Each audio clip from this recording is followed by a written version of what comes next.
ஆண்டவராக இயேசு கிறிஸ்துவின் நாமத்தினாலே மீண்டும் இந்த சண்டே ஸ்பெஷல் வழியாக உங்களை சந்திப்பதில் மிகுந்த சந்தோஷம். இன்னைக்கு நாம ஒரு வசனத்தை குறித்து கொஞ்சம் தியானிக்க போகிறோம். எது அப்படின்னு கேட்டால், மார்க் எழுதின சுவிசேஷம் 10ஆம் அதிகாரம் 32வது வசனம். பின்பு அவர் எருசலேமுக்கு பிரயாணமாய் போகையில் இயேசு அவர்களுக்கு முன்னே நடந்து போனார். அவர்கள் திகைத்து அவருக்கு பின்னே பயத்தோடே போனார்கள். அப்பொழுது அவர் 12 அழைத்து தமக்கு சம்பவிக்க போகிறவர்களை அவர்களுக்கு மறுபடியும் சொல்லத் தொடங்கினார். இந்த வசனத்தில் தான் நாம் இன்னைக்கு சில காரியங்களை தியானிக்க போகிறோம். நம்ம அதற்கு முன்பாக கண்களை மூடுவோம். எங்கள் சர்வ வல்லமை உள்ள தகப்பனே, இந்த அருமையான நேரத்திற்காக உமக்கு ஸ்தோத்திரம். கூடி வந்து உம்முடைய வசனத்தை நாங்கள் தியானிக்கும்படி நீர் பாராட்டி இருக்கிற தயவுக்காக உமக்கு நன்றி.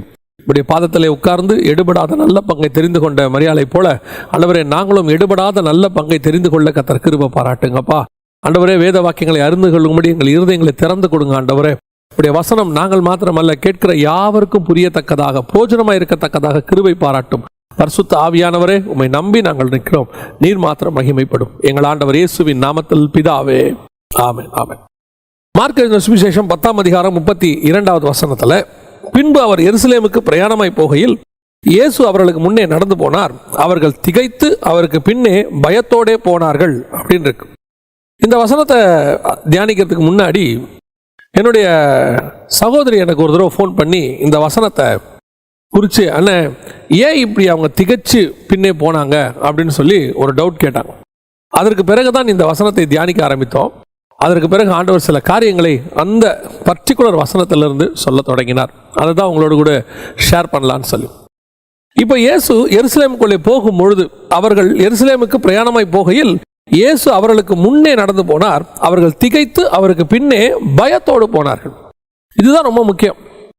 இயேசு கிறிஸ்து அவர்களோடு கூட போகும்போது எப்போ அவங்க பயத்தோடையே போல, இன்னும் சொல்ல போனா அவங்க ரொம்ப சேஃபா உணர்வாங்க. ஏன்னா இயேசு கூட இருந்தா அவங்களுக்கு எந்த பிரச்சனையுமே கிடையாது. இயேசு கூட இருக்கும்போது அவங்களுக்கு ஒரு ப்ராப்ளம் இல்லை. சாப்பாட்டு பிரச்சனையோ எந்த பிரச்சனையும் இல்லை. யார் வந்தாலும் பிரச்சனை இல்லை. பிசாசு வந்தாலும் பிரச்சனை இல்லை. இயேசு இருக்கும்போது அது பயந்து ஓடிடும். அப்படி இருக்கும்போது இந்த ஒரு இடத்துல மட்டும், குறிப்பா எருசலேமுக்கு வந்தபோது பிரயாணமாய் வருகையில் அவர் முன்னே நடந்து போனார். கூட வந்துட்டு இருந்த ஆண்டவர் எல்லாரும் சகஜமா நடந்து போயிட்டு இருக்கும்போது இவர் டக்குன்னு முன்ன போறார் எருசலேமுக்கு போகும்போது. ஆனா அவர் போறதை பார்த்த உடனே இவங்க திகைக்கிறாங்க. ஃபர்ஸ்ட் திகைத்து பயந்து. அப்படின்னா இந்த ரெண்டு காரியத்துக்கு பின்னாடி என்ன இருக்கு? ஏன் திடீர்னு ஒரு திகைப்பும் பயமும் வருது? ஏன் இயேசு திடீர்னு எருசலேம் போகும்போது முன்னாடி போனார் அப்படின்னு சொல்லி நீங்க பாத்தீங்கன்னா, இயேசு கிறிஸ்து கடைசியாக, அதாவது தன்னுடைய ஊழியத்தின் முடிவில் எருசலேமில் போய் முடிக்கிறதுக்கு முன்னாடி அவர் எருசலேமில் தங்கவே இல்லை. நீங்க எப்போ பார்த்தீங்கன்னாலும் காலையில் போய்வார், திருப்பி சாயங்காலம் ரிட்டர்ன் ஆகிட்டு பக்கத்தில் எங்கேயாவது தான் தங்குவார். ஒலிவ மலைக்கு பக்கத்தில் போய் தங்குவார், இல்லை இன்னொரு பட்டணம் இருக்கு பக்கத்தில், அங்கே தங்குவார், அங்கே தான் தங்குவார். ஆனால் திருப்பி மறுநாள் காலையில் அவர் எருசலேமுக்குள்ளே நுழைவார். ஒவ்வொரு தடவை வரும்போதும் ஏதாவது ஒரு காரியம் அங்கே நடக்கும். எருசலேமுக்குள்ளே நுழையும் போது ஒரு காரியத்தை அவர் செய்வார். இப்போ உதாரணமாக எருசலேமுக்குள்ளே நுழையும் போது அத்திமரம் சபிக்கப்படுகிறது. எருசலேமுக்குள்ளே நுழையும் போது அவர் ராஜாவாக உள்ளே நுழைகிறார். நீங்க நல்லா கவனிச்சு பார்த்தீங்கன்னு சொன்னா, ராஜாவாக உள்ளே நுழைஞ்சு அவர் கூட்டிட்டு போய் அந்த குருத்தோலை காரியங்கள் எல்லாம் செய்து, அது மட்டும் இல்லாதபடிக்கு அவர் போய் தேவாலயத்தை சுத்திகரிப்பு செய்கிறார். இது ஒரு ட்ரிப். இது நடக்கிறது ஒரு ட்ரிப்ல. அத்திமரம் சபிக்கப்படுவது ஒரு ட்ரிப்ல இருக்கு. இன்னொரு ட்ரிப்ல பாத்தீங்கன்னா இப்போ நாம படிக்கிறது அவர் நடந்து போறது. எருசலேமுக்குள்ள முதல்ல போகும்போது அவர் கழுதையின் மேலே போனார் ராஜாவாக. இப்படி ஒவ்வொரு ட்ரிப் அவர் எருசலேமுக்குள்ள போகும்போதெல்லாம் நீங்க பாத்தீங்கன்னு சொன்னா ஏதாவது ஒரு இம்பார்ட்டன்டான சம்பவம் நடக்குது. ஆனா ஒவ்வொரு ட்ரிப் போகும்போதும், இப்ப ஏன் அவர் அத்திமரத்தை சபிச்சாரு அப்படிங்கிறதுக்கு காரணம் இருக்கு. கரெக்டா எருசலேமுக்கு பிரயாணமாய் போகையில் அந்த வழி அருகே இருக்கிற அத்திமரத்தை சபிச்சுட்டு எருசலேமுக்குள்ள போகிறார். அதே மாதிரி எருசலேமுக்குள்ள போகிறதுக்கு முன்னாடி போய் கழுதையை கூட்டிட்டு வாங்க, நான் வந்துட்டு கழுதையில மேல ஏறி உள்ளே வருவேங்கிறார். இந்த ட்ரிப் போகும்போது, எருசலேமுக்கு போகும்போது அவர் இவங்களை விட்டுட்டு கொஞ்சம் முன்னாடி நடந்து போறார். ஏன் இதெல்லாம் நடக்குது? ஏன் எருசலேமுக்கு போகும்போது மட்டும் இது நடக்குது அப்படின்னு சொல்லி நீங்க பாத்தீங்கன்னு சொன்னா, எருசலேமை பொறுத்த வரைக்கும் அது மகாராஜாவின் நகரம். இப்ப இல்ல, அது ஆபிரகாம் காலத்திலிருந்து நீங்க பாத்தீங்கன்னா சாலேமின் ராஜாவாகிய மெல்கிசேதேக்கு அப்படின்னு இருக்கு. இந்த சாலேம் என்பதுதான் பின்னாட்கள்ல எருசலேம். அது நடுவில் பார்த்தீங்கன்னு சொன்னா தாவீது காலத்தில் எபூசு பட்டணமாக இருந்தது. பிறகு எருசலேமாக மாறியது. சாலேமின் ராஜாவாகிய மெல்கிசேதேக்கும் தாவீது ராஜாவாக எருசலேமுக்குள்ள நுழையறதுக்கும் இயேசு கிறிஸ்து ராஜாவாக எருசலேமுக்குள்ள நுழையறதுக்கும் நிறைய ஒத்துமை இருக்குது. ஒரு ஒத்துமை மிக முக்கியமா இருக்கு. என்ன ஒற்றுமை இருக்கு அப்படின்னு கேட்டீங்கன்னா, இந்த சாலேமின் ராஜாவாகிய மெல்கிசேதேக்கு அப்படின்னு சொல்றோம் இல்லையா, சாலேம் என்றால் சமாதானத்தின் ராஜா, மெல்கிசேதேக்கு என்றால் நீதியின் ராஜா, சமாதானத்தின் ராஜாவாகவும் நீதியின் ராஜாவாகவும் அவர் உள்ளே நுழைகிறார். யாரு? மெல்கிசேதேக்கு. அவர் அப்பமும் ரசமும் தேவனுடைய ஆசாரியனாக இருந்த ராஜாவும் ஆசாரியனும். மெல்கிசேதேக்கின் முறைமை, நியூ கவர்னன்ட், அந்த இடத்துல கொண்டு வந்து ஆபிரகாம் கையில் கொடுக்குறாங்க. இதே காரியத்தை நீங்க சாமுவேல் புஸ்தகத்தில் வாசிக்கும் போது தாவீது எருசலேமுக்குள்ளே நுழையும் போது பார்த்தீங்கன்னு சொன்னா ஏபோத் வஸ்திரம் தரித்து கொண்டு அந்த உடன்படிக்கை பெட்டிக்கு முன்னாடி நடந்து போனான். அப்படி போகும்போது அவன் குறிப்பா நல்லா கவனிச்சு பாருங்க, ஏபோத் வஸ்திரம் தரித்து கொண்டுன்னு இருக்கு. ஏபோத் வஸ்திரம் யார் தரிப்பாங்க அப்படின்னு பார்த்தீங்கன்னா ஆசாரியர்கள் தான் அதை தரித்துக் கொள்வார்கள். சரி, உள்ள போன தாவீது என்ன பண்ணாரு? திராட்சை ரசத்தையும் இறைச்சியையும் எடுத்து அப்பத்தையும் எடுத்து ஜனங்களுக்கு கொடுத்தார் அப்படின்னு சொல்லி நம்ம வாசிக்கிறோம்.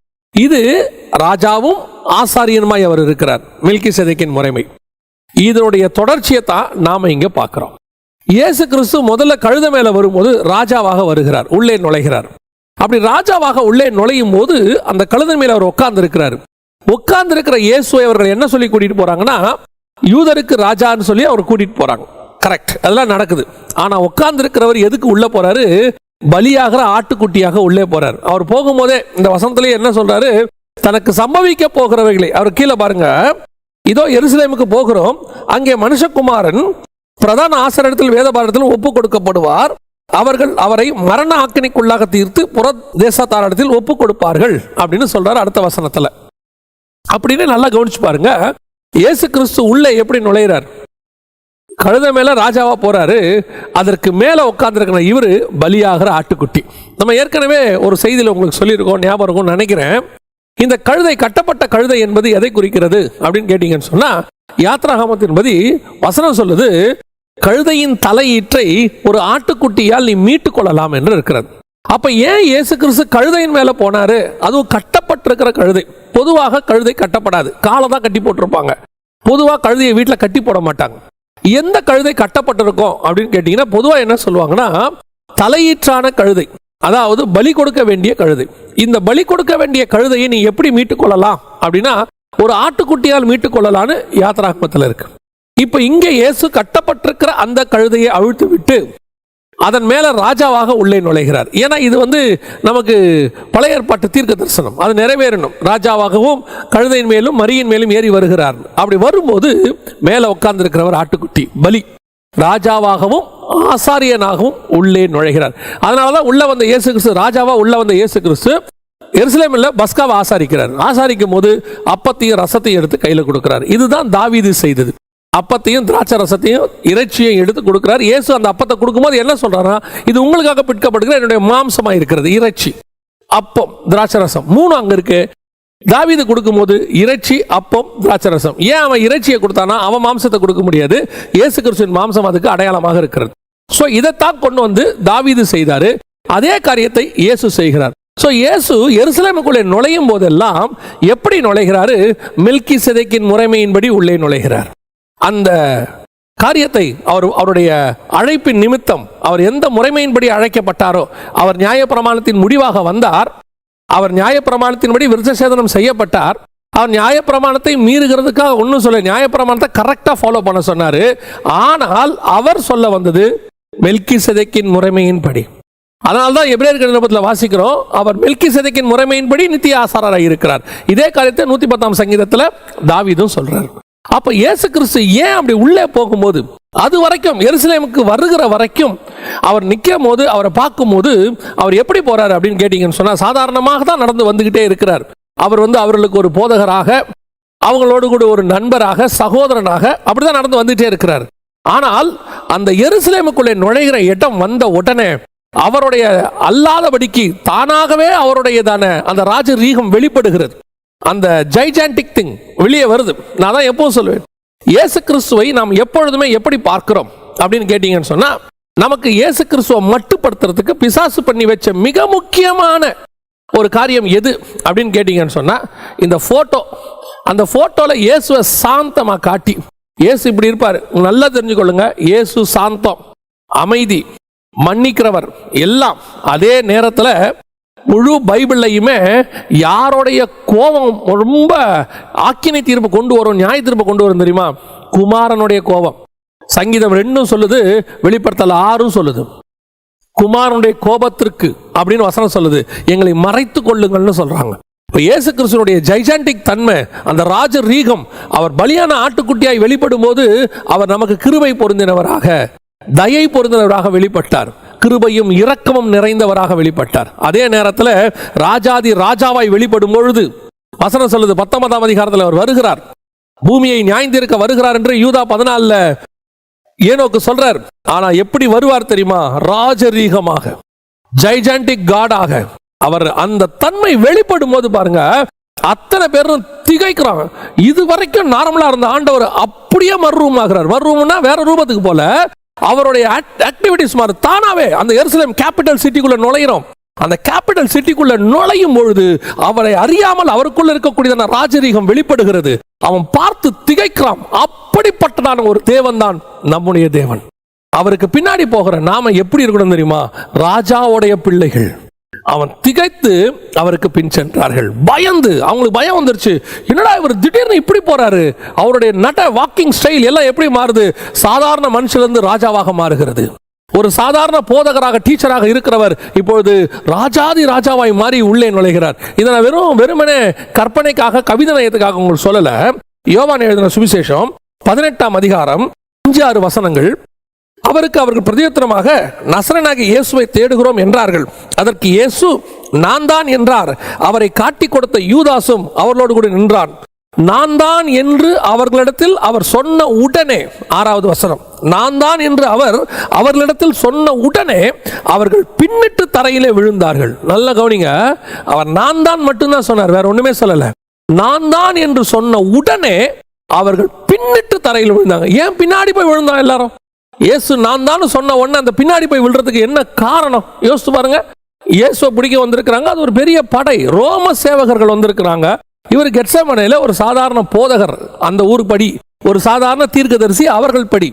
அப்படி இருக்கும்போது எப்படி இவன் போய் பின்னாடி விழுறான் அப்படின்னு கேட்டீங்கன்னா, இந்த நான் தான் இருக்கு பாத்தீங்களா, ஐயம். அந்த ஐயம் எந்த ஐயம் தெரியுமா? யாத்ராகமம் 3ஆம் அதிகாரத்தில் ஆண்டவரே உங்களுடைய நாமத்தை என்னவென்று கேட்பார்கள், நான் என்னவென்று சொல்லுவேன் அப்படின்னு சொல்ல போது மோசேக்கு ஒரு பதில் சொல்லார் பாரு, இருக்கிறவராகவே இருக்கிறேன். I am who I am. அந்த ஜைஜாண்டிக் காட், அந்த வல்லமை நிறைந்த தேவன் அந்த இடத்துல சொல்றாரு கெத்செமனேக்குள்ள, அந்த நான் தான் என்ற உடனே அந்த வல்லமை வெளிப்படுகிறது. ஏன்? ஐ ஆம், நான் இருக்கிறேன். அந்த நான் எப்படிப்பட்ட நான்? நான் ஆபிரகாமின் தேவனும் ஈசாக்கின் தேவனும் யாக்கோபின் தேவனும் ஆகிய நான் இருக்கிறேன். அந்த நான் வெளிப்படுது பாருங்க. அது வெளிப்படும் போது முன்னாடி ஒருத்தன் கூட நிற்க முடியாது. இயேசுக்கு முன்னாடி, இயேசு கிறிஸ்துவோடைய வல்லமைக்கு முன்னாடி ஒருத்த வெளிப்பட முடியாது, நிற்க முடியாது பாருங்க. பின்னிட்டு விழுந்தார்கள் வசனம் சொல்லுது. எந்த அந்த மலையில, ஒரு மலையில அந்த முச்செடி எரியும் போது கர்த்தர் கேட்கும் போது, அந்த காட்சி அதிசயமான காட்சியாக இருக்கும் போது அவைகளுக்கு நடுவில் இருந்து ஒரு சவுண்ட் வருது, நான் தான். 400 ஆண்டு காலமாக ஆபிரகாமோடும் ஈசாக்கோடும் யாக்கோபோடு கூடும் இந்த இஸ்ரவேல் ஜனங்களோடும் இருக்கிறவராகவே இருக்கிறேன், நான் இருக்கிறேன் என்று சொல்றார். அந்த நான் தான் வெளிப்படுது. உங்களுக்கும் எனக்கும் அந்த ஜைஜாண்டிக் காட் தான் கூட இருக்கிறாரு. இப்ப இருக்கிற இயேசு கிறிஸ்து எந்த இயேசு கிறிஸ்து தெரியுமா? இப்ப நான் சொன்னனே ராஜாதி ராஜாவாக உள்ளே நுழைகிறார்னு, அந்த ஜைஜாண்டிக் காட். அவரை பார்க்கும்போது அவர்கள் திகைத்து அவர்கள் பயந்தார்கள் இருக்க, அந்த தேவன், அந்த தேவன் தான் உன்னோடும் என்னோடும் இருக்கிறார். எப்படி சொல்றீங்க அப்படின்னு கேட்டீங்கன்னா, வெளிப்படுத்தின விசேஷம் 1ஆம் அதிகாரம் 5வது வசனம் சொல்லுது, உண்மையுள்ள சாட்சியும் மரித்தோரிலிருந்து முதற் பிறந்தவரும் பூமியின் ராஜாக்களுக்கு அதிபதியுமாகிய இயேசு கிறிஸ்து. இங்கு பூமியில் இருக்கிற அத்தனை ராஜாக்களுக்கும் அதிபதியாகிய இயேசு கிறிஸ்து. அவர் யாராமா? இந்த பூமியில் இருக்கிற எப்பேற்பட்ட கிங், நீங்க அமெரிக்க அதிபரை எடுத்துக்கோங்க, இல்ல ரஷ்ய அதிபரை எடுத்துக்கொள்ளுங்க, இல்ல இதுமேல் வரப்போகிற ஐரோப்பிய அதிபர்களை எடுத்துக்கொள்ளுங்க. எப்பேற்பட்ட அதிபர்கள் இந்த பூமியில் வந்தாலும், எப்பேற்பட்ட பிரதமர்கள் வந்தாலும், எப்பேற்பட்டதான முதல்வர்கள் வந்தாலும், எப்பேற்பட்ட ராஜகுமாரத்திகள் வந்தாலும், எப்பேற்பட்ட சர்வாதிகாரிகள் வந்தாலும், அத்தனை பேருக்கும் மேலான ராஜாதி ராஜாவாக the gigantic God நமக்கு முன்பாக போய் கொண்டிருக்கிறார். இந்த தைரியம் உனக்கு எனக்கும் வந்துருச்சுனா போதும். அதுதான் தாவீதுக்கு இருந்த தைரியம். எனக்கு முன்னாடி நிற்கிறவன் கோலியாத்து, பிரச்சனையே இல்லை. அவன் யாரு? சிறு வயது முதல் கொண்டு அவன் யுத்த புருஷன், யுத்தத்துக்கு பழக்கி வைக்கப்பட்டவன். அவனுடைய உயரமே 10 அடி கிட்ட இருக்கும். அவன் கையில இருக்கிற ஈட்டி பெருசு, கையில இருக்கிற கேடகம் பெருசு, அவன் பேசுற வார்த்தையே பயங்கரமா, ஒரு இஸ்ரவேல் சேனையே பயந்து நிக்கிற சேனை. அவனுக்கு முன்னாடி ஒண்ணும் இல்லாத இந்த தாவீது போய் நிற்கிறான், ஒரு பயமும் இல்லை. ஏன் தெரியுமா? நான் சின்னவன் தான், ஆனால் எனக்கு முன்னாடி ஒருத்தர் நிற்கிறாரு. அது உன் கண்ணுக்கு தெரியாது, என் கண்ணுக்கு தெரியும். அந்த தேவன் யார் தெரியுமா? ராஜாதி ராஜா, த ஜைஜாண்டிக் காட். அவர்தான் சர்வ வல்லமை உள்ள தேவன், த ஆல்மைட்டி காட். அந்த தேவன் எனக்கு முன்பாக போகிறார். கர்த்தர் என் பட்சத்தில் இருக்கிறார். எனக்கு முன்பாக நிற்பவன் யார்? அந்த தைரியம் உனக்கு எனக்கு வரணும். எதை கண்டாலும் பயம், எதை பார்த்தாலும் பயம். மேலதிகாரியை பார்த்தா பயம், கொஞ்சம் சின்ன தேவைகள் வந்த உடனே ஒரு பயம், ஒரு கஷ்டம் வந்த உடனே ஒரு பயம், ஒரு சின்ன வியாதி வந்த உடனே ஒரு பயம், வாழ்க்கையில் ஒரு சின்ன போராட்டம் வந்த உடனே பயம். எருசலேமுக்குள்ளே போகிற இயேசு கிறிஸ்து தெளிவாக சொல்றாரு, உள்ளே என்ன ஒப்படைக்க போறாங்க, அடிக்க போறாங்க, எல்லாம் செய்ய போறாங்க. ஆனாலும் கூட அந்த ஜைஜாண்டிக் காட் எப்படி போறார் தெரியுமா? ராஜாதி ராஜாவாக. அவருடைய நடை எப்படி இருக்குது? நீ என்ன அடிச்சாலும் நான் ராஜா தான். போய் நிற்க வச்சு கேட்குறாங்க, பிலாத்து கேட்குறாரு, ஏம்பா நீ இஸ்ரவேலுக்கு ராஜாவா, யூதருக்கு ராஜாவா? சொல்கிறாரு, நீ சொல்லுகிறபடி தான். உன்னை நான் தான் அடித்து நிற்க வச்சிருக்கிறேன், எல்லாம் பண்ணியிருக்கிறேன். உன்னை விடுதலையாக்கவும் சிலுவையில் அறிவும் எனக்கு வல்லமை உண்டு. அவர் சொல்கிறாரு, அதெல்லாம் வேற யார்ட்டையா சொல்லு, பரலோகத்திலிருந்து உத்தரவு கொடுத்தால் ஒழிய நீ ஒன்றும் பண்ண முடியாது. அப்போ நீ யாரு? யூதருக்கு ராஜா. துதிக்கிற ஜனங்கள் அத்தனை பேருக்கும் நான் தான் ராஜா. இன்னைக்கு அவரை உயர்த்துகிற நீங்களும் நானும் யூதர்களாக, ஆவிக்குரிய யூதர்களாக இருக்கிறோம். உங்களுக்கு எனக்கும் ராஜாதி ராஜா ஒருத்தர் முன்னாடி நடந்து போயிட்டு இருக்கிறார். அவர் எருசலேமுக்கு மாத்திரமல்ல, நீ போகிற ஒவ்வொரு இடத்துக்கு முன்னாடி, எரிகோக்கு முன்னாடியும் போகிறார். அவர் எகிப்துக்கு முன்னாடி போகிறார், பாபிலோனுக்கு முன்னாடி போகிறார். எங்க வேணா கூட்டிட்டு போனி, தானியேலை பாபிலோனுக்கு கூட்டிட்டு போங்க, அங்கே அவர் முன்பாக நிற்பார். யோசேப்பை எகிப்துல கொண்டு போய் சிறைச்சாலையில் வைங்க, அங்கே தேவன் அவனோடு கூட இருப்பார். நீ எங்கே போனாலும் உன் தேவனாகிய கர்த்தர் உனக்கு முன்பாக போய்கொண்டிருக்கிறார். அவருடைய வல்லமை, மகத்துவம் வெளிப்படுகிறது. அவர் பராக்கிரம் நிறைந்த தேவன். நீ அவருக்கு பின்னாடி இருக்கிறன்றதை என்னைக்கும் மறந்துடாது. நம்ம என்னமோ முன்னாடி போயிட்டு அவரு பின்னாடி இருந்துகிட்டு இருக்கிறாரு, உனக்கு முன்னாடி போயிட்டு இருக்கிறார் அவரு.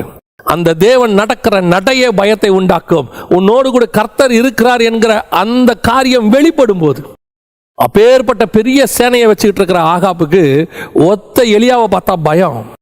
அவ்வளோ பெரிய கால்பங்கு தேசாதிபதி ஏரோதுக்கு ஒரு யோவான் ஸ்நானகனை கண்டால் பயம். சகல ரோம சாம்ராஜ்யத்திற்கும் ஒரு கவர்னராக, ஒரு பகுதிக்கு கவர்னராக இருக்கிறவருக்கு அப்போஸ்தலர், ஒண்ணுமில்லாத 2 அப்போஸ்தலர்கள் ஒரு அற்புதத்தை செஞ்ச உடனே ஒரு பயம். ஏன் இந்த பயம் வருது? சகல ஆசாரியர்களுக்கும், பிரதான ஆசாரியர்களுக்கும், பிலாத்துவ கையில வச்சுக்கிட்டு இருக்கிறவங்களுக்கும், கவர்னரை சொந்தமா வச்சுக்கிட்டு இருக்கிறவங்களுக்கும் இயேசுவை கண்டா பயம். ஏன் பயம்? அந்த தேவனுடைய வல்லமை அப்படிப்பட்டது. அந்த தேவன் உன் கூட இருந்தா போதும், உனக்கு முன்பாக நடந்து போகிறாருங்கிற ஒரு தைரியம் மட்டும் உனக்கு வேணும். அது மட்டும் வேணும். எங்க வேணாலும் சிலர்லாம் கன்ஃபஸ் பண்ணும்போது நெகட்டிவ் கன்ஃபஸ் சொல்லுவாங்க, இங்கெல்லாம் ஊழியம் பண்ணவே முடியாது பிரதர். ஏன் முடியாது? ஏன் பண்ண முடியாது? பாபிலோனிலே தானியேலால் ஊழியம் பண்ண முடியும் என்றால், நெருப்புக்குள்ள நின்று 3 பேர் மினிஸ்ட்ரி காஸ்பல் சொல்றான், அவனால முடியும் என்றால், சிங்க கெபிக்குள்ள இருந்து ஒரு ஊழியத்தை தானியேலால் நடத்த முடியும் என்று சொன்னால், எகிப்துக்குள்ள இருந்து மோசேயாலையும் ஆரோனாலையும் ஊழியம் பண்ண முடியும் என்று சொன்னால், ஏன் உன்னால முடியாது? சொல்லும் போதே இங்க ரொம்ப கஷ்டம். ஒரு தம்பி உத்தரப்பிரதேசத்தில் ஊழியம் பண்றார். அந்த தம்பி ஊழியத்துக்கு போன பிறகு அவர்கிட்ட எப்பவும் கேட்பேன், மினிஸ்ட்ரி எப்படி இருக்கு? அவர் சொல்லுவாரு, கர்த்தர் பெரிய காரியங்களை செய்றார். இது வரைக்கும் நான் பார்க்கிறேன், அவர் வாயிலிருந்து நெகட்டிவான கன்ஃபெஷன் வந்ததே கிடையாது. கஷ்டம்னே, முடியாதுனே, இல்ல அப்படி ஒன்று கிடையவே கிடையாது. அவர் சொல்லும் போதெல்லாம் சொல்லுவாரு, அண்ணே கர்த்தர் கூட இருக்கிறாருனே, பெரிய காரியம் செய்யறாருனே. இன்னைக்கு கிட்டத்தட்ட 120-150 பேர் அந்த சபைக்கு வந்துகிட்டு இருக்கிறாங்க. முடியவே முடியாதுன்னு சொல்ற இடத்துல கர்த்தர் வல்லமையை வெளிப்படுத்துகிறார். உன்னுடைய கன்ஃபெஷன் தான் ரொம்ப முக்கியம். ஜீவனும் மரணமும் உன்னுடைய நாவல் இருக்கிறது. எப்போ பார்த்தாலும் முடியாது, கஷ்டம், இல்லை, ஐயோ வாய்ப்பே இல்லை, இது நடக்காது. உனக்கு முன்பாக போகிறவரை நீ மறந்துட்ட. உனக்கு முன்பாக போகிறவர் செங்கடலை பிளக்கிறவர் ஒருத்தர் போயிட்டு இருக்கிறாரு. உனக்கு பின்னாடி எப்பேற்பட்ட எகிப்திய சேனை துரத்தினாலும் அதை சாகடிக்கிறவர் உனக்கு முன்பாக போகிறார், உனக்கு பின்பாகவும் இருக்கிறார். அதனாலதான் இயேசுவை பார்த்து அவன் திகைக்கிறான். என்ன நடை அந்த நடை, என்ன ஒரு அவருடைய ரூபமே ஒரு மாதிரி ஆயிடுச்சு, ஒரு மாதிரி நிமிர்ந்து நடக்க ஆரம்பிச்சிட்டார், ராஜா மாதிரி போறார். எஸ், அந்த தேவன் போறார். இப்படி தைரியமா பின்னாடி போ, இப்ப பின்னாடி போ. சர்வ வல்லமை உள்ள தேவன் முன்னாடி போகிறார். இந்த காரியத்தை படித்து கொண்டிருக்கும் போது, இந்த ஜைஜாண்டிக் தன்மையை படிச்சுக்கிட்டு இருக்கும் போது, இந்த நடை இப்ப நம்ம பார்த்தோம் இல்லையா, அதாவது சாலேமின் ராஜாவாகிய மெல்கிசேதேக்கு அந்த ஆபிரகாமை பார்க்க வந்த, கானான்ல பார்க்க வந்த அந்த இடமும், தாவீது ஏபோத்தை தரித்து கொண்டு அப்பமும் இறைச்சியும் திராட்சரசமும் ஜனங்களுக்கு கொடுத்த இடமும், இயேசு கிறிஸ்து கழுதையின் மேல் ராஜாவாக உள்ளே நுழைந்து அப்பத்தையும் திராட்சரசத்தையும் எடுத்து சீஷர்கள் கையில் கொடுத்த இடமும், அந்த கானான் தேசம்தான், ஒரே இடம்தான். இதை பார்த்தோம் இல்லையா? இது ஒரு வகையாய் இயேசு கிறிஸ்துவனுடைய ஜைஜாண்டிக் தன்மையை வெளிப்படுத்துது. பார்த்து திகைக்கிறாங்க. இது இப்போ இயேசு உள்ளே நுழையும் போது அவர் சொல்ற இன்னொரு வார்த்தை என்னன்னு கேட்டீங்கன்னா, நான் ராஜாதி ராஜாவை தான் நுழைகிறேன். கரெக்ட். ஆனால் உள்ளே என்ன நடக்க போகுது அப்படிங்கிறத அந்த வசனத்தில் திருப்பி சொல்றாரு பாருங்க. மார்க் எழுதின சுவிசேஷம் 10ஆம் அதிகாரம் 32வது வசனம். அவருக்கு பின்னே அவர்கள் பயத்தோடே போனார்கள். அப்பொழுது அவர் 12 அழைத்து தமக்கு சம்பவிக்க போகிறவர்களை அவர்களுக்கு மறுபடியும் சொல்ல தொடங்கினார். அப்போ அவர் அடிக்க போறத, உதைக்க போறத, பரியாசம் பண்றத, அடிக்கிறதெல்லாம் சொல்றாரு. அப்படின்னா என்ன அர்த்தம்? நான் ஜெய்ஜாண்டிக் காடா உள்ள நுழையிறேன்பா, உள்ள கொண்டு போறேன். ஆனா நடக்க போறது என்னவோ பலி, நடக்க போறது என்னவோ ஆசாரித்துவம், நிறைவேற போறது என்னவோ அந்த இடத்துல ஸ்பிரிச்சுவலா நடக்க வேண்டியதான காரியம் நடக்க போகுது. இந்த ஆசாரியத்துவத்துக்கும் ராஜரீகத்துக்கும் நடுவுல இயேசு போயிட்டு இருக்கிறார். இப்போ இயேசு கிறிஸ்து உள்ள நுழையிற அந்த ஜைஜாண்டிக் தன்மையோட இன்னொரு ஆங்கிள் இருக்கு, இன்னொரு விஷயம் இருக்கு. என்ன தெரியுமா? இப்ப எருசலேமுக்குள்ள இருக்கிறது என்னன்னு கேட்டீங்கன்னா நியாயப்பிரமாணம். கிட்டத்தட்ட 2000 வருஷம் நியாயப்பிரமாணம். ஆபிரகாமுக்கு சொல்லிக் கொடுக்கப்பட்ட நியாயப்பிரமாணம், மோசேக்கு எழுதி கொடுக்கப்பட்ட நியாயப்பிரமாணம். ஆபிரகாம் காலத்திலிருந்து இயேசு காலம் வரைக்கும் ஏறக்குறைய ஒரு 2000 வருஷம். அந்த 2000 வருஷத்தையும் 2000 வருஷமா ஃபாலோ பண்ணிக்கிட்டு இருக்கிற நியாயப்பிரமாணம் என்கிறதான ஒரு டெம்பரவரி பிரமாணம். நல்லா தெரிஞ்சுக்கொள்ளுங்க, நியாயப்பிரமாணம் டெம்பரவரியாக உள்ளே வந்தது. நம்ம வச்சிருக்கிற இந்த சுயாதீன பிரமாணம் தான் ஆரம்பத்திலிருந்து இருக்கு. எங்க இருக்கு? நம்ம ஆதாம் காலத்திலிருந்து இருக்கு. ஆதாம் ஆண்டு கொள்ளுங்கள்னு அவனுக்கு ஆளுகையை கொடுத்தாரு. அதே நேரத்தில் தோட்டத்துக்குள்ள ஏவாளை வச்சுட்டு தோட்டத்தை காக்கவும், ஏவாளுங்கிறது சபை, சபையை பாதுகாக்கிற பொறுப்பும் அவன்கிட்ட இருந்துச்சு. அவன் பூமியையும் ஆளுகை செய்யணும், சபையையும் பாதுகாக்கணும். இது ஆசாரியத்துவம், அது ராஜரீகம். இதுதான் மெல்கிசேதேக்கின் முறைமையின்படி தான் ஆதாம் உருவாக்கப்பட்டார். அதை அவர் இழந்துட்டார். அதற்கு பிறகு இந்த ஆபிரகாம் காரியம் வருகிறது. ஆபிரகாமுக்கிட்டையும் இந்த மெல்கிசேதேக்கின் முறைமை தான் முதல்ல கொடுக்கப்படுது. யாரு? மெல்கிசேதேக்கு வந்து அப்பத்தையும் ரசத்தையும் கையில கொடுக்கிறார். சோ அதுதான் ஃபர்ஸ்ட் வந்துச்சு. ஆபிரகாம் ஆகாரோடு கூட இணைந்து இஸ்மவேல் பிறந்த உடனே அது புறஜாதியார் சந்ததி ஒன்று பிறந்துருச்சு. ஸோ அதனால அவர்களுக்கு அதுவும் ஆபிரகாமின் சந்ததியாக இருக்கிறபடினாலே அவனையும் ஆசீர்வதிப்பேன்னு சொல்லி அவனுக்காக ஒரு பிரமாணம், அந்த பிரமாணம் தான் நியாய பிரமாணம், விருத்த சேதனம், இந்த நியாய பிரமாணத்தின் முறைமைகள். அதை இஸ்ரவேலர்களும் ஃபாலோ பண்ண தொடங்கினாங்க. ஈசாக்கினுடைய சந்ததிக்கும் அதை கொடுத்துட்டாரு. ஏன்? இந்த நியாய பிரமாணத்தை முடிச்சு அந்த சுயாதீன பிரமாணம் இருக்கு இல்லையா, கிருபையின் பிரமாணம் நாம சொல்றோமே, அதை ஃபாலோ பண்றதுக்கு இயேசு வந்தாதான் முடியும்.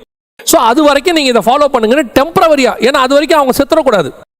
ஏன்னா இயேசுனுடைய தேவனுடைய மகத்துவம் அப்படிப்பட்டது. அவங்கள டெம்பரவரியா எவனுடைய பாவம் மூடப்பட்டதோ டெம்பரவரியா சாகாம இருக்கிறதுக்கு அவங்களுடைய சரீரத்திலேயே ஒரு பிரமாணத்தை ஏற்படுத்தினார். அதான் விருத்த சேதனம். ஆனால் பர்மனண்டா நித்திய ஜீவனை சுதந்திரிக்கணும்னா அவருடைய சரீரத்தில் ஒரு பிரமாணத்தை ஏற்படுத்தணும். அதனாலதான் அவர் தன்னை தானே பலியாக ஒப்பு கொடுத்து தன்னுடைய சரீரத்தை பிட்டு கொடுத்தார். விருத்த சேதனம் அந்த சரீரத்தை பிட்டெடுப்பது. சுயாதீன பிரமாணம் நம்முடைய சரீரத்தை பிட்டெடுப்பது, அவருடைய சரீரம் தேவனுடைய சரீரத்தை பிட்டெடுப்பது. ஸோ இப்போ ஆண்டவர் என்ன பண்றாரு? இந்த டெம்பரவரியா அது இருக்கட்டும்னு சொல்லி நியாய பிரமாணத்தை கொடுத்தாரு. நான் வர வரைக்கும் நீங்க சாகாம இருக்கிறதுக்கு இதை செய்யுங்க அப்படின்னு சொல்லிட்டு இயேசு வெளிப்படுகிற வரைக்கும் ஃபர்ஸ்ட். இப்போ அதை செஞ்சுட்டு இருக்கிறாங்க 2000 வருஷமா. இந்த டெம்பரவரி பிரமாணத்தை எடுத்துட்டு இப்போ இயேசு உள்ள எங்க போறாருன்னு கேட்டீங்கன்னா பர்மனன்ட் பிரமாணத்தை அனுப்ப போறாரு.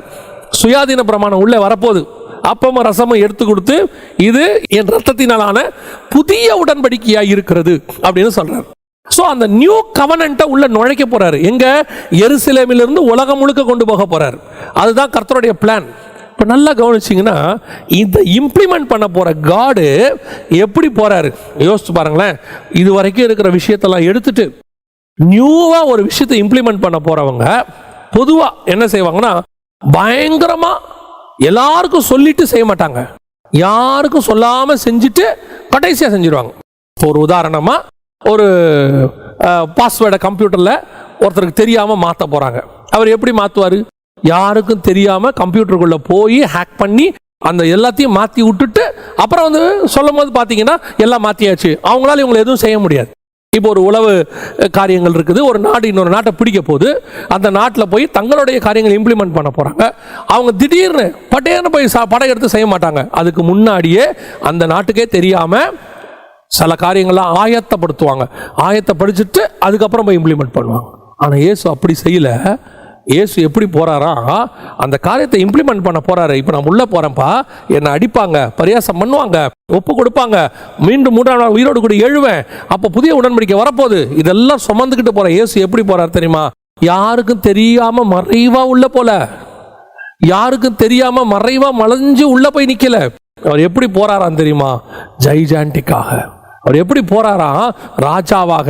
அவர் சொல்லிட்டு தான் போறாரு, நான் உள்ளே வந்து இந்த நியாய பிரமாணத்தை எல்லாம் முடிவுக்கு கொண்டு வந்துட்டு அந்த இம்ப்ளிமெண்ட் பண்ண போற புதிய பிரமாணம், சுயாதீன பிரமாணத்தை கொண்டு போகிற இயேசு எப்படி போறாரு? கம்பீரமாக போகிறார். இன்னைக்கு நாம அதே பிரமாணத்தை தான் உலகம் ஃபுல்லா கொண்டு போறோம். அதுதான் சுவிசேஷமா கொண்டு போறோம். அநேகருக்கு இந்த காரியத்தை கொண்டு போறோம். எருசலேமுக்குள் கொண்டு போன இயேசு தைரியமாய் பிரசங்கித்தார். இதே காரியத்தை நீங்க அப்போஸ்தலரை எடுத்துக்கொள்ளுங்க. அது வரைக்கும் பயந்துகிட்டு இருந்த அந்த பேதுரு, பரிசுத்த ஆவி வந்த உடனே வசனம் தெளிவா இருக்குது, அவன் தைரியமாய் பிரசங்கிக்க தொடங்கினான். அந்த தைரியங்கிற வார்த்தை இருக்குது. அந்த தைரியம் தான் வெரி இம்பார்ட்டன்ட், ரொம்ப முக்கியம். இன்னைக்கு சுவிசேஷத்தை எப்படியாவது நாம என்ன நினைக்கிறோம் அப்படின்னு கேட்டீங்கன்னா, யாருக்கும் தெரியாம போய் அங்க செஞ்சிடணும். யாருக்கும் தெரியாம, அங்க இருக்கிறவங்களுக்கு தெரியாம நம்ம கொஞ்சம் அமைதியாக தாங்க செய்யணும். ஏன் ஏன் உங்க சுவிசேஷம் வல்லமை வாய்ந்ததா, அங்கே இருக்கிறவன் வல்லமை வாய்ந்ததா அப்படின்னு கேட்டா, இந்த சுவிசேஷம் ஒன்று இருக்குல்ல, நியூ டெஸ்ட்மென்ட் காஸ்பல், இயேசு பாவிகளுக்காக மரித்தார், அந்த இயேசுங்கிற நாமம் இருக்குல்ல, இது கிட்டத்தட்ட 2000-4000 வருஷமா மறைக்கப்பட்ட நாமமாம். அந்த ரகசியம், சுவிசேஷம் என்கிற ரகசியத்தை இயேசு கிறிஸ்துவின் மூலமா பூமிக்கு கொண்டு வராராமா. அதாவது இயேசுவின் ரத்தத்தாலே உலகம் மீட்கப்படுகிறது. அந்த காஸ்பல் அது பழைய ஏற்பாட்டில் முழுக்க யாருக்கும் கிடைக்கலையாமா. அந்த காஸ்பல் வெளிப்பட்ட உடனே 2000 வருஷம் ரகசியமா இருந்தது, அப்படி வெளியரங்கமாகுது. அந்த சுவிசேஷத்திற்கு முன்பாக யாரும் நிற்க முடியாதுன்னு இருக்குது. அது அப்பேற்பட்டதான உபதேசம். இயேசு எப்படி ஜைஜாண்டிக்கோ அதே மாதிரி தான் கர்த்தருடைய காஸ்பலும், அவருடைய பிரமாணங்களும், அவருடைய வார்த்தையும். அதை கொண்டு போற இயேசு எப்படி போனாரோ அதே மாதிரி தான் கொண்டு போற நீங்களும் நானும் இருக்கணும். யோசிச்சு பாருங்க, எங்கேயாவது அப்போஸ்தலர்கள் இந்த சத்தியத்தை ஜனங்களுக்கு பயந்து தெரியாதனமா ஒளிச்சு சொன்னாங்களா? சந்தை வெளிகளிலே நின்று சொன்னார்கள், அங்க ராயனுக்கு முன்பாக நின்று சொன்னார்கள், ராஜாக்களுக்கு முன்பாக சொன்னாங்க, ஆசாரியர்களுக்கு முன்பாக சொன்னாங்க. அடிச்சாலும் உதைச்சாலும் தைரியமாய் பிரசங்கம். அந்த தைரியங்கிற வேர்டு வந்துகிட்டே இருக்கும் பாருங்களேன். இன்னைக்கு ஏன் காஸ்பல் இவ்வளவு கஷ்டமாயிருச்சுன்னா, காஸ்பலை நாம ஏதோ ஒரு கெட்ட விஷயம் மாதிரியும், ஒரு தப்பான விஷயத்தை இம்ப்ளிமெண்ட் பண்ண மாதிரியும், யாருக்கும் தெரியாம கொண்டு போய் குண்டு வைக்கிற மாதிரியும் நாம காஸ்பலை அப்படியே மறைச்சு மறைச்சு. இல்லைங்க இல்லைங்க, உங்களுக்கு தெரியுமா, இந்த காஸ்பல் எவனையும் ஜெயிக்கும், ராஜாக்களை ஜெயிக்கும், ராஜகுமாரத்திகளை ஜெயிக்கும். போகிற இடத்துல அவன் தடுப்பான், அது அவன் வேலை, அப்படித்தான் செய்யணும். அதுக்கு தான் அவன் இருக்கான். ஏன் அந்தி கிறிஸ்துவின் ஆவி என்ன செய்யும்? 2 தெசலோனிக்கேயர் 2:4 என்ன சொல்லுது? அவன் எதிர்த்து நிற்கிறவனாயும் அவன் எதிர்த்து தான் நிற்பான். அது அவன் ஸ்பிரிட், அது அப்படித்தான் செய்யும். ஆனா எதிர்க்கிறவனையே மாத்துகிற ஸ்பிரிட் தான் உங்ககிட்ட எங்கிட்ட இருக்கிற பரிசுத்த ஆவியானவர். எதிர்ப்பு செஞ்சா தான் அது பிசாசு, அதை துரத்துனா தான் நாம பரிசுத்த ஆவியை பெற்றவங்க. இன்னைக்கு எதிர்ப்பே இருக்கக்கூடாதுன்னு நினைக்கிறோம் ஒரு பக்கம், அப்படி எதிர்ப்பு வந்தா துரத்த முடியாதுன்னு நினைக்கிறோம் இன்னொரு பக்கம். நம்மால் சொல்லும் போதே பாருங்க, ஹிட்லரை யாராலையும் ஜெயிக்கவே முடியாதுங்க, அவன் ஆட்சியில ஒண்ணுமே பண்ண முடியாதுங்க. ஹிட்லரையும் காஸ்பல் ஜெயிச்சிச்சு. கம்யூனிசத்தை ஒண்ணுமே செய்ய முடியாதுங்க, கம்யூனிஸ்ட் ஆட்சியில சுவிசேஷம் அறிவிக்கவே முடியாது. அந்த கம்யூனிசத்தையும் சுவிசேஷம் ஜெயிச்சிச்சு, நாடுகளை சுக்குநூறாக உடைத்தது. கம்யூனிசத்தினுடைய இரும்பு திரை என்று சொல்லுகிற நாடுகளிலும் சுவிசேஷம் உண்டு. ஆனால் எத்தனையோ நாடுகளிலே கம்யூனிசம் கிடையாது. கம்யூனிசம் இல்லாத நாடுகள் உண்டு, ஆனால் கிறிஸ்தவம் இல்லாத நாடுகள் கிடையவே கிடையாது. எந்த நாட்டை எடுத்துக்கோங்க, நீங்க நார்த் கொரியா கூட எடுத்துக்கோங்க, அங்கேயும் உண்டு, அங்கேயும் சுவிசேஷம் உண்டு. கர்த்தருடைய சுவிசேஷம் எங்கேயும் நுழையும். சொல்லுகிறவர்கள் எப்படி இருக்கிறோன்றதுதான் முக்கியம். தைரியமாக. சென்னையில் ஒரு மனுஷனை குறித்து சாட்சி கேள்விப்பட்டேன். அவர் இன்னைக்கும் இப்போ இருக்கிறார். அவர் பகிரங்கமாக தான் காஸ்பல் சொல்லுவார். நேராக போய் பீச்சில் நின்று சொல்லுவார், பஸ்ஸில் நின்று சொல்லுவார். அவர் சொல்லுவார், இவ்வளோ நாள் சொல்லியிருக்கிறேன். அவருடைய நண்பர் என்கிட்ட சொன்னார் அவரை பற்றி, நான் அவரை நானும் பார்த்துருக்கிறேன். அவர் சொன்னார், இவ்வளோ நாள் சுவிசேஷம் சொல்றேன், இது வரைக்கும் என்னை எதிர்க்கிறவர்கள் ஒருத்தர் கிடையாது. சிலர் சொல்லுவாங்க, ஏதாவது சொல்லுவாங்க, ஆனா எனக்கு சுவிசேஷத்துக்கு தடை கிடையாது. ஏன்னா அவர் விசுவாசம் அப்படி. என் சுவிசேஷம் எல்லாவற்றையும் ஜெயிக்கும், எல்லாவற்றையும் உடைக்கும், எல்லாவற்றையும் தாண்டி போகும். ஏன்னா அந்த பிரமாணத்தை கொண்டு போகிறவர் ராஜா. இப்ப நீங்க ராஜாவுடைய கையிலிருந்து ஒரு சட்டத்தை வாங்கி இருக்கிறீங்க. நெகேமியா ராஜா கையிலிருந்து தாக்கீது எழுதி வாங்கி இருக்கிறார். அப்படி எழுதி வாங்கி இருக்கும் போது அதை தடுப்பவன் யார்? சன்பல்லாத் தொபியாக்கள் வருவாங்க. அவங்க சில நேரத்தில் வந்து என்ன செய்வாங்க அப்படின்னு கேட்டா, இது விழுந்துடும், இது நிற்காது, அப்புறம் வந்து ஆசை வார்த்தை பேசுவாங்க, வா நம்ம 2 பேரும் பேசுவோம், சமாதானமா போவோம். நீங்க சொல்லுங்க, அன்கம்பேரபிள் காஸ்பல் என் கையில் இருக்கு, no compromise. Incomparable word of God என் கையில் இருக்குது, நோ காம்ப்ரமைஸ். தேவனுடைய வார்த்தை உன் வாயில இருக்குமானால், கர்த்தர் கொடுத்த பிரமாணமானது, கர்த்தர் கொடுத்ததான சுவிசேஷமானது உன் கையில் இருக்குமானால், நீ யாரிடத்திலும் நீ காம்ப்ரமைஸ் ஆக வேண்டிய அவசியம் கிடையாது. உன்னோடு வந்துதான் அவர்கள் சமாதானமாய் மாறணும். ஊழியக்காரனுக்கு கர்த்தர் கொடுத்திருக்கிற மிகப்பெரியதான ஒரு கிஃப்ட் என்ன தெரியுமா? 54ஆம் அதிகாரம் ஏசாயா புஸ்தகம் சொல்லுது, அவர்கள் வந்து உன் பட்சத்தில் நிற்பார்கள், உன் பட்சமாய் வருவார்கள். உனக்கு விரோதமாய் உருவாக்கப்படுகிற எந்த ஆயுதமும் வாய்க்காதே போகும். இது யாருக்குரியது? என் ஊழியக்காரனுக்குரியது என்று கர்த்தர் சொல்றார். நம்ம இந்த வசனத்தை எல்லாத்துக்கும் யூஸ் பண்றோம் இல்லையா? நல்லது, வாக்குத்தத்தம் நீங்கள் பயன்படுத்துவது தப்பு என்று நான் சொல்லவில்லை. ஆனா பிரத்யேகமா இந்த வாக்குத்தத்தம் யாருக்குரியது கவனிச்சு பாருங்க. ஏசாயா தீர்க்கதரிசன புத்தகம் 54ஆம் அதிகாரம் 17வது வசனம் சொல்லுது, உனக்கு விரோதமாய் உருவாக்கப்படும் எந்த ஆயுதமும் வாய்க்காதே போகும், உனக்கு விரோதமாய் நியாயத்தில் எழும்பும் எந்த நாவையும் நீ குற்றப்படுத்துவாய். இது கர்த்தருடைய ஊழியக்காரன் சுதந்திரம், என்னால் உண்டான அவருடைய நீதியுமாய் இருக்கிறது என்று கர்த்தர் சொல்லுகிறார். தெளிவா அந்த வசனம் சொல்லுது பாருங்க. இது கர்த்தருடைய ஊழியக்காரரின் சுதந்திரம். எது? உனக்கு விரோதமாய் எதுவும் உருவாக்கப்படாது. ஊழியக்காரன் கொண்டு போற காஸ்பலுக்கு விரோதமாய் உருவாக்கப்படுகிற எல்லா ஆயுதங்களும் வாய்க்காதே போகும். அவன் என்ன வேணாலும் கொண்டு வரட்டும், அந்த ஆயுதம் எது வேணாலும் இருக்கட்டும். ஆதி காலத்துல மாதிரி, அந்த காலத்துல நம்ம கோலியாத்து கொண்டு வந்த மாதிரி ஈட்டி பட்டயம் கேடகமாகவும் இருக்கட்டும், இல்ல அதுக்கப்புறம் கம்யூனிசம் கொண்டு வந்ததான துப்பாக்கி சூடு, அடி, உத, லத்தி அதுவாக இருக்கட்டும், இல்ல இந்த காலத்தில் இருக்கிற மீடியா எடுத்துக்கிட்டு யூடியூப்ல அதை பேசி இதை பேசி ஊழியத்தை ஒழிக்கக்கூடிய காரியங்களாகவும் இருக்கட்டும். அவர்கள் பேசுகிறது எது வேணாலும் இருக்கட்டும், வசனம் சொல்லுகிறது அது வாய்க்காதே போகும். பேசுகிறவர்கள் ஓய்ந்து போவார்களே ஒழிய உன்னை அழைத்தவருடைய ஊழியம் ஒரு நாளும் ஒழிந்து போகாது. நீ உண்மை உள்ளவனாய் கர்த்தருடைய ஊழியக்காரனாய் இருக்கும் பட்சத்தில் உனக்கு முன்பாக ஒருவர் நடந்து போய் கொண்டிருக்கிறார். உனக்கு தாக்கீது எழுதி கொடுத்தவர் முன்னாடி போறாரு. அவர் எப்படி அந்த கிருபையின் பிரமாணத்தை, சுயாதீன பிரமாணத்தை எருசலேமுக்குள்ள தைரியமாய் கொண்டு போனாரோ, அவர் போகும்போது ஜெயஜாண்டிங்க உள்ள போகும்போது எதுக்கு போறாரு? பிரமாணத்தை உண்டாக்க போறாரு. பழச ஒழிச்சிட்டு புதுசா உண்டாக்க போறார். நீ போகிற கிராமங்கள் அப்படித்தான், நீ போகிறதான மலைவாழ் மக்கள் அப்படித்தான், நீ போகக்கூடிய இடம் அப்படித்தான். நீ போகும்போது யோசிக்காத அங்க என்ன எதிர்ப்பு இருக்கும், என்ன பண்ணுவாங்க. அவருக்கு நல்லா தெரியும், உள்ள போனா அடிப்பான், உதைப்பான், என்ன பரியாசம் பண்ண போறான், என்ன புறஜாதியார் கையில் ஒப்படைக்க போறான், சிலுவையில் ஏத்த போறான், என்ன சாகடிக்க போறான், எல்லாம் தெரியும். ஆனால் நான் பயந்து போக மாட்டேன், தைரியமாய் போவேன். ஏன்? எனக்கு முன்பாக போகிறவர் ஒருத்தர் இருக்கிறார். அவர் எழுதி கொடுத்த தாக்கீது என் கையில் இருக்கிறது. அதான் நெகேமியா சொன்னது. அவனுடைய பிரமாணம். ஒரு உலக ராஜா எழுதி கொடுத்த தாக்கீதுக்கே சுத்தி இருக்கிற அத்தனை பேரும் பயப்படுவான் என்று சொன்னால், எனக்கு கையெழுத்து போட்டவர் ஒருத்தர் இருக்கிறார். பழைய பிரமாணத்தை குலைத்து புதிய கையெழுத்து போட்டு எழுதி கொடுத்தவர் ஒருத்தர் இருக்கிறார். அவர்களுக்கு கல்லிலே எழுதினவர் எனக்கு மண்ணிலே எழுதி இருக்கிறார். அவர்களுக்கு வார்த்தையை கொடுத்தவர் எனக்கு ஜீவனுள்ள வார்த்தையை கொடுத்திருக்கிறார். அதை எடுத்துக்கொண்டு நான் போகும்போது எனக்கு முன்பாக அவர் நடந்து போவார். அந்த ராஜ ரீகம் எனக்கு முன்பாக இருக்கும்போது என்னை தடுப்பவன் யார்?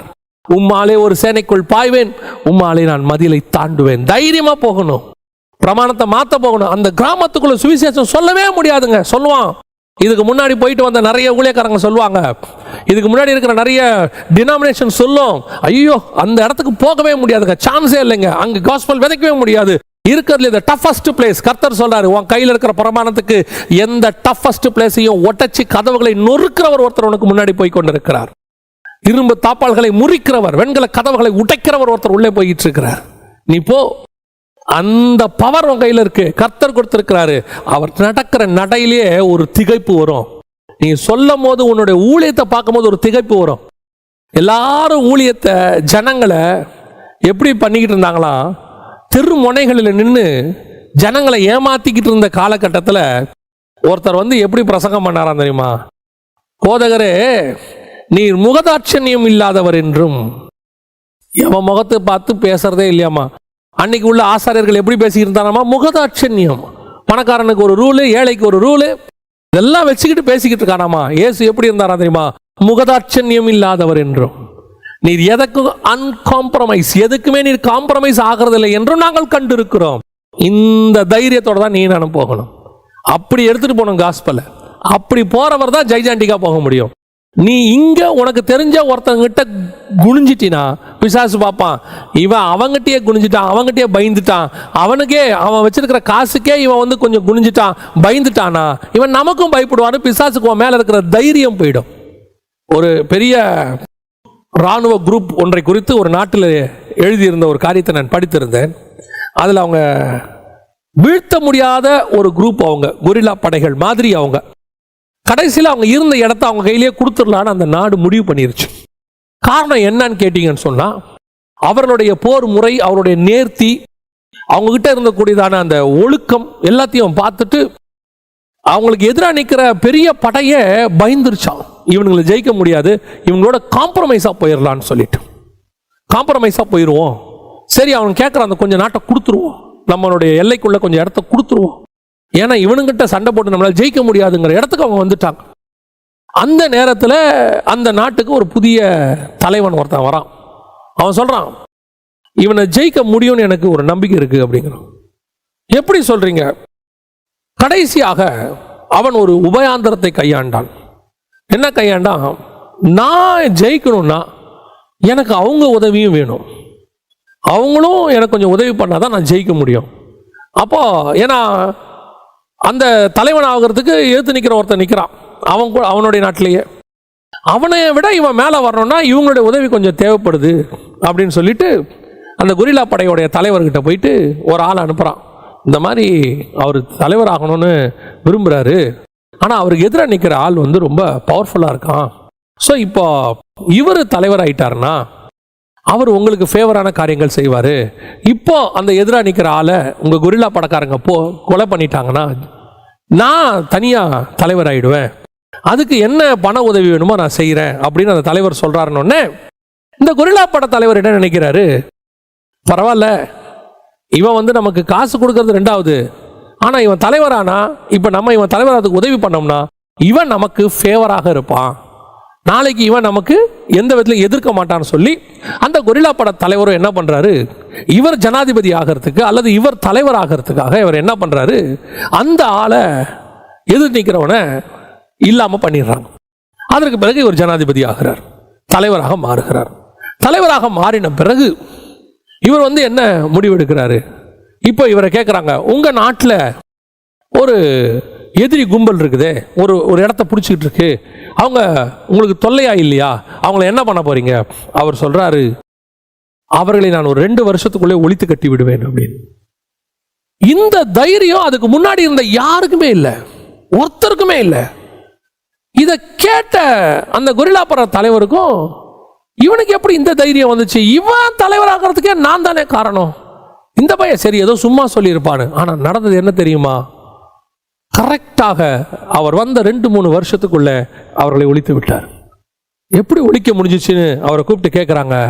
அவர் சொல்றாரு, நான் தலைவனாகிறதுக்கு எங்கிட்டயே அவங்க காசு வாங்கினாங்க, எங்களுக்கே அவங்க உதவி செஞ்சாங்க, அவங்களுக்குள்ள சில ஆட்கள் அப்படிப்பட்ட ஒரு கரும்பு புள்ளிகள் இருந்துச்சு, அந்த கருப்பு ஆடு இருந்துச்சு, ஏன் அவங்கள வச்சு அவனை ஒழிக்க முடியாது அப்படின்னு ஒரு முடிவெடுத்த. நல்லா கவனிச்சு பாருங்க, எந்த இடத்த நாம ஜெயிக்க முடியும் தெரியுமா? அந்த இடத்துல நீ ஸ்ட்ராங்கா உன் பிரமாணத்தில் நின்று எங்க ஒரு ஒழுக்கமா இருக்கிற வரைக்கும் உன்னை யாரும் ஜெயிக்க முடியாம இருந்துச்சு. எங்க வீழ்ச்சி வந்துச்சு தெரியுமா?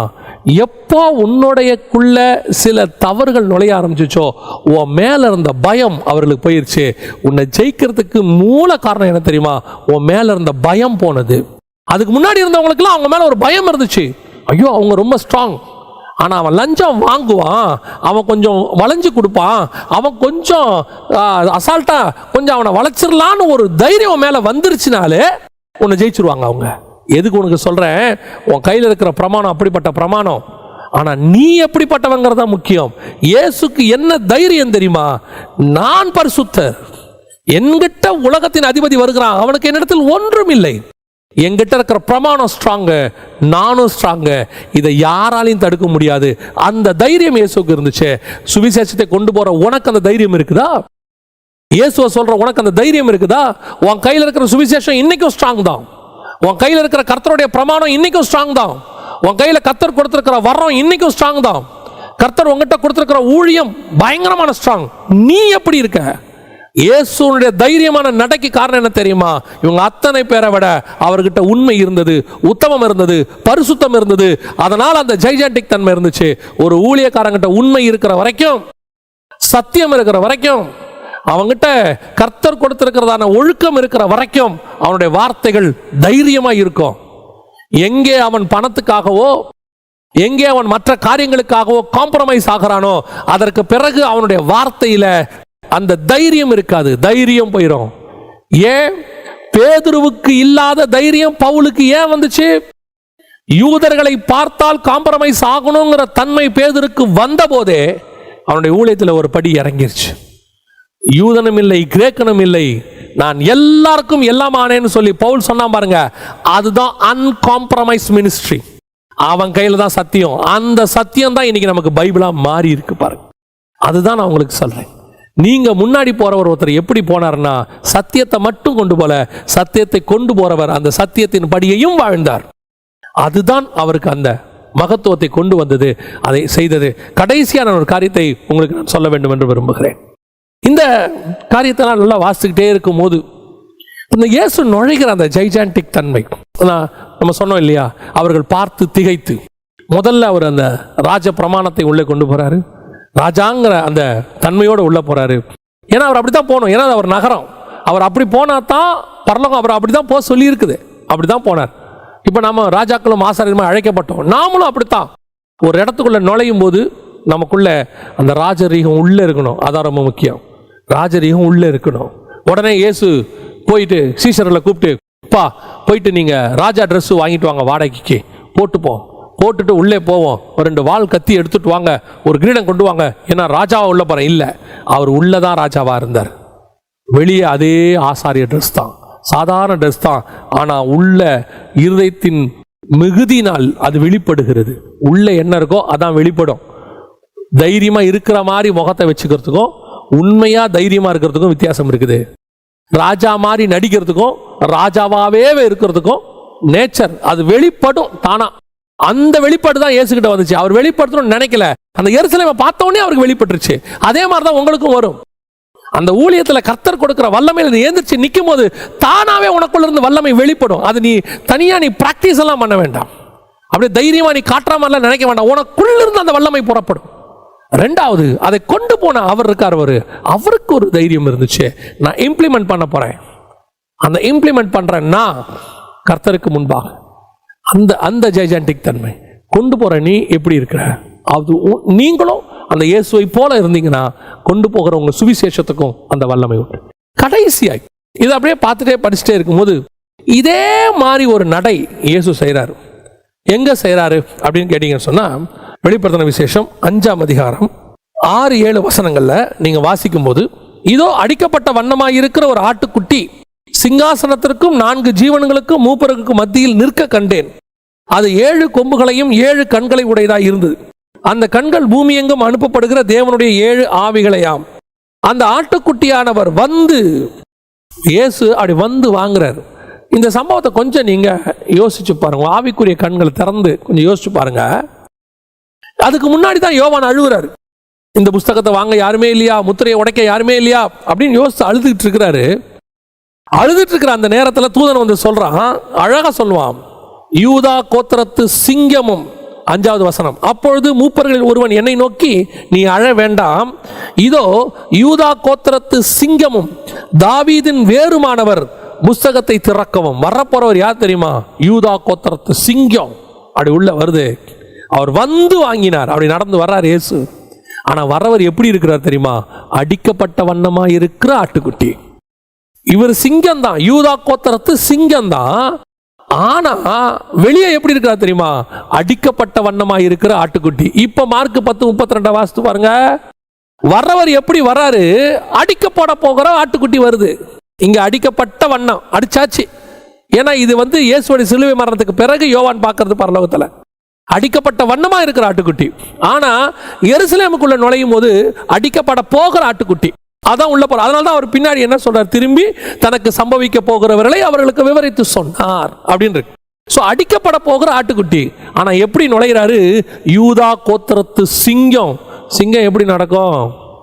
சிங்கம் எப்படி ஒரு ஜைஜாண்டிக்கா கம்பீரமா அப்படி நடக்கும் பாருங்க, அந்த நடையோடு கூட. ஆனா உள்ள ஆள் பார்க்கறதுக்கு எப்படி இருக்கிறாரு? அடிக்கப்பட்ட வண்ணமா இருக்கிற ஆட்டுக்குட்டி. The same walk. இங்க பரலோகத்துல 24 மூப்பர்களுக்கு முன்னாடி, 4 ஜீவன்களுக்கு முன்னாடி, சிங்காசனத்தில் உட்கார்ந்து இருக்கிற பிதாவாகிய தேவனுக்கு முன்பாக இயேசு உள்ள நுழையிறாரு. அந்த நுழையிற தன்மை எப்படி இருக்குதாமா? யூதா கோத்திரத்து சிங்கம். அந்த ஆண்டவர் உள்ள நுழையிறாரு. ஆனா அடிக்கப்பட்ட வண்ணமா இருக்கிற ஆட்டுக்குட்டி. மேல பார்த்தா காயங்கள் எல்லாம் இருக்குது, அத்தனையும் அடிக்கப்பட்ட வண்ணமா இருக்கு. ஆனா நட மட்டும் எப்படி இருக்கு தெரியுமா? அந்த கண்கள்ல ஒரு ஜைஜாண்டிக் தன்மை இருக்குது, அந்த ராஜரீகம் இருக்கு. நீ என்ன ஆட்டுக்குட்டியா அடிக்க ஒப்பு கொடுத்தாலும் நான் சிங்கம் உள்ள, நீ என்னை ஆட்டுக்குட்டியா அடிக்க கொடுத்தாலும் நான் இஸ்ரவேலினுடைய ராஜா. அந்த தன்மை அவருக்குள்ள இருக்குது. அதுதான் ஸ்பெஷாலிட்டி. இதே நடதான் எருசலேம்ல நடக்குது. அந்த எருசலேமுக்குள்ள போகும்போது யூதா கோத்திரத்து சிங்கம் அவர் முன்னே நடந்து போனார். அவர்கள் அவரை பார்த்து திகைத்து பயந்து, அதே வேளையில திரும்பி சொல்றாரு, எனக்கு சம்பவிக்க போறது, நான் அடிக்க போறான், உதைக்க போறான், புறஜாதியார் கையில் ஒப்பு கொடுக்க போறாங்க, அடிக்கப்பட போகிற ஆட்டுக்குட்டி. The same walk. இதே வாக் எங்க வருது? இங்க வருது. இங்க என்ன பண்றாங்க இந்த மூப்பர்கள்? வசனம் பாருங்க. மூப்பர்கள் என்ன செய்யறாங்களா? 7-8 வசனம். அந்த ஆட்டுக்குட்டியானவர் சிங்காசனத்தில் உட்கார்ந்தருடைய வலது கரத்தில் புஸ்தகத்தை வாங்கினார். அந்த புஸ்தகத்தை அவர் வாங்கின போது, நல்ல கவனிங்க, அவர் நடந்து அப்படி வாங்குறாரு.